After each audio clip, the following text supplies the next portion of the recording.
Hello everyone, अस्सलाम वालेकुम। Welcome back to our channel.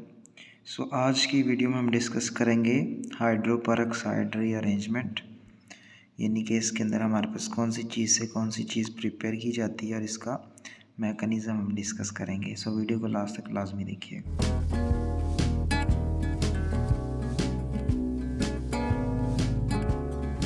Basically जो हमारा हाइड्रोपरऑक्साइड रीअरेंजमेंट होती है, इसके अंदर हमारे पास होती है क्यूमीन। इस क्यूमीन की हम करवाते हैं ऑटो ऑक्सीडेशन।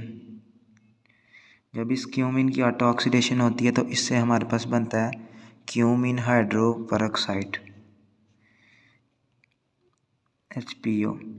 और ये जो हमारे पास क्यूमीन हाइड्रोपरऑक्साइड होता है, जब इसको सल्फ्यूरिक एसिड के साथ ट्रीट किया जाता है, यानी कि प्रोटोनेशन होगी इसकी, तो उस प्रोटोनेशन के नतीजे में हमारे पास पैदा होगा ऑक्सोनियम आयन।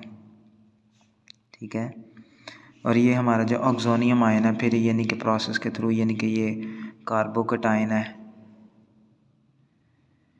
फिर उसी कार्बोकटायन के बाद कौन सी होगी कि 1 2 की शिफ्ट होगी, यानी कि माइग्रेशन होगी हमारे पास ग्रुप की। जब एक ग्रुप की हमारे पास क्या होगी, माइग्रेशन होगी, तो उसके नतीजे में हमारे पास ऑक्सोनियम आयन से ये कार्बोकटायन जो है ये हमारा कन्वर्ट हो जाएगा हेमी एसिटल के अंदर। और हमारा जो हेमी एसिटल होगा, ये फर्दर इसकी जो कन्वर्जन होगी वो हमारे पास होगी जब हम इसकी फर्दर हाइड्रोलाइसिस परफॉर्म करेंगे हेमी एसिटल की। तो इसकी हाइड्रोलाइसिस के नतीजे में हमारे पास दो प्रोडक्ट आएंगी, एक आएगी फिनोल और एक हमारे पास आएगी कीटोन। ये हमारा जो हाइड्रोपरऑक्साइड रीअरेंजमेंट है, ये हमारे पास एक कमर्शियल मेथड है प्रिपरेशन ऑफ फिनोल के लिए। इससे हमें फिनोल जो है वो हासिल की जाती है। हम इसको तजारती कमर्शियल लेवल के ऊपर क्या कर सकते हैं, प्रिपेयर कर सकते हैं। तो क्यूमीन जो हमारे पास बेसिकली है, उसका क्यूमीन का जो फार्मूला हमारे पास आता है वो आता है इस तरह। ये हमारी बेंजीन रिंग है, ठीक है।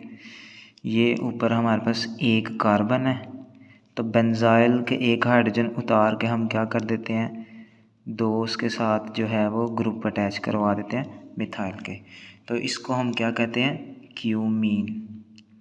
ये क्यूमीन हमारे पास ऑक्सीजन की मौजूदगी में कोई बफर सॉल्यूशन साथ है, ठीक है, बफर बेस। और ऑटो ऑक्सीडेशन जब इसकी होगी तो उससे हमें मिलेगा क्यूमीन हाइड्रोपरऑक्साइड। क्यूमीन हाइड्रोपरऑक्साइड क्या होगा कि ये जो हमारा हाइड्रोजन है, ठीक है, इसके साथ हमारे पास दो ऑक्सीजन अटैच हो जाएंगे और ये हमारे पास क्यूमीन हाइड्रोपरऑक्साइड होगा। फर्दर जब हम इसकी यानी कि एसिड के साथ ट्रीटमेंट करवाएंगे तो उसके नतीजे में हमारे पास क्या होगा कि हमारा ये वाले जो ऑक्सीजन के जो इलेक्ट्रॉन होंगे ना, ठीक है, वो क्या करेंगे, इसके ऊपर अटैक कर देंगे।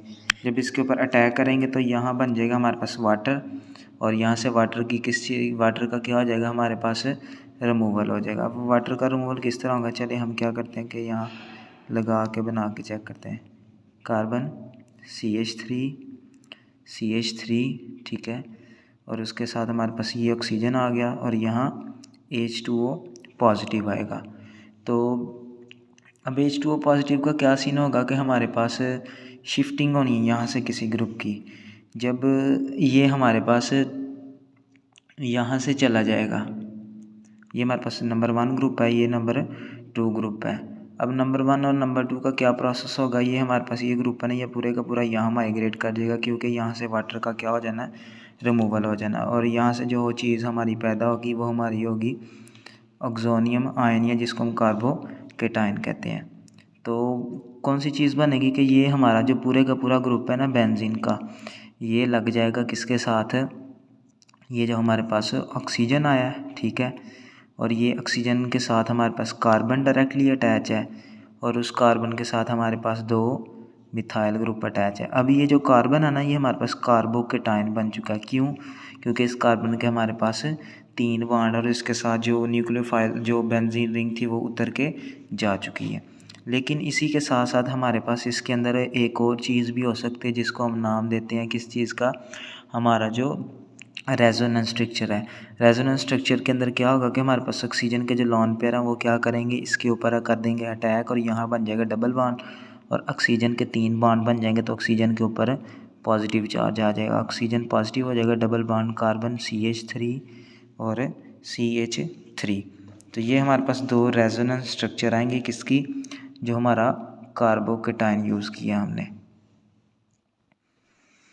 उसके अलावा जब हम फर्दर इसके साथ वाटर का यूज़ करेंगे HOH का, तो ये हमारे पास OH जो है वो क्या करेगा, इस कार्बोकेटाइन के ऊपर अटैक कर देगा और उसके नतीजे में हमारे पास यहाँ से फर्दर जो है, यानी कि अगर पूरा वाटर भी इसके ऊपर अटैक करे तो यहाँ से वाटर का क्या हो जाएगा, हमारा रिमूवल हो जाएगा। अब तो फर्दर हमारे पास क्या बनेगा, ये ऑक्सीजन होगा, ये कार्बन है, ये CH3 है, ये CH3 है, ठीक है। और ये हमारे पास क्या आ रहा है इधर से OH2 पॉजिटिव। तो ये हमारा जो OH2 पॉजिटिव आ रहा है ये यहाँ से क्या करेगा, निकल जाएगा। जब ये यहाँ से निकलेगा तो फर्दर हमारे पास यहाँ फिर हम कह सकते हैं कि यहाँ से H और OH के थ्रू सिर्फ OH ही इसके ऊपर अटैक करेगा और यहाँ से हमारे पास एक हाइड्रोजन जो है वो अपना प्रोटॉन जो है उसका रिमूवल हो जाएगा और पीछे हमारे पास कौन सी चीज़ बच जाएगी, हमारा हाइड्रोक्सल ग्रुप बचेगा। तो फिर फर्दर हमारे पास कौन सी चीज़ बनेगी, ये जो हमारे पास स्पीशी आई है ना, ठीक है, इसको हम कहते हैं हेमी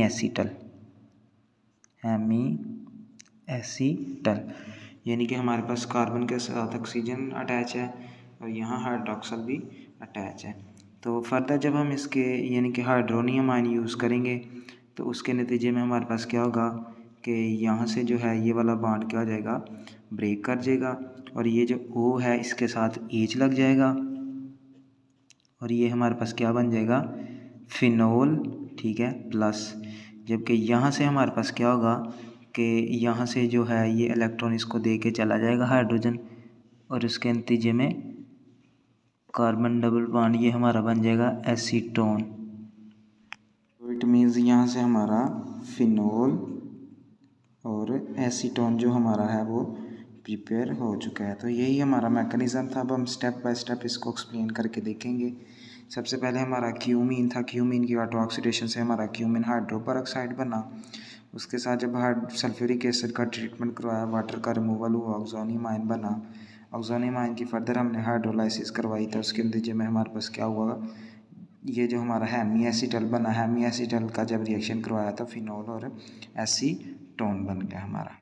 अब ये वाला जो रिएक्शन हमने कैटालाइज किया ये हुआ सल्फ्यूरिक एसिड के थ्रू, ठीक है। ये सल्फ्यूरिक एसिड के अलावा हमारे पास और भी एसिड हैं, जिस तरह परक्लोरिक एसिड है, ठीक है, और उसके अलावा लीविस के जो एसिड्स हैं इन सब के थ्रू ये हमारा क्या किया जा सकता है, प्रिपेयर किया जाता है। उसके अलावा बात करें अगर हम माइग्रेटरी एप्टीट्यूड की, तो यहाँ से हमारे पास कौन सा ग्रुप गया, सबसे पहले फिनाइल गया। तो माइग्रेटरी एप्टीट्यूड का जब अराइल और अल्काइल ग्रुप हमारे पास प्रेजेंट हो, हाइड्रोपेरोक्साइड हमारे पास फिनाइल, तो उसके नतीजे में हमारे पास क्या किया जाता है कि हमारे जो फिनाइल ग्रुप होते हैं ना उनको प्रेफर किया जाता है, यानी कि अराइल जो हमारे पास हैं उनकी सबसे ज़्यादा, अल्काइल की उससे कम है। तो बेसिक चीज़ है कि अल्काइल के अंदर हमारे पास टर्शरी का सबसे ज़्यादा होता है, प्राइमरी सेकेंडरी का उससे कम, प्राइमरी का उससे कम और मिथाइल का सबसे कम। तो यही हमारी हाइड्रोपेरोक्साइड अरेंजमेंट थी जिसको हमने डिटेल से डिस्कस कर लिए। उम्मीद है आप सबको समझ आ गई होगी। तो अपना बहुत सारा ख्याल रखिएगा। अल्लाह हाफिज़।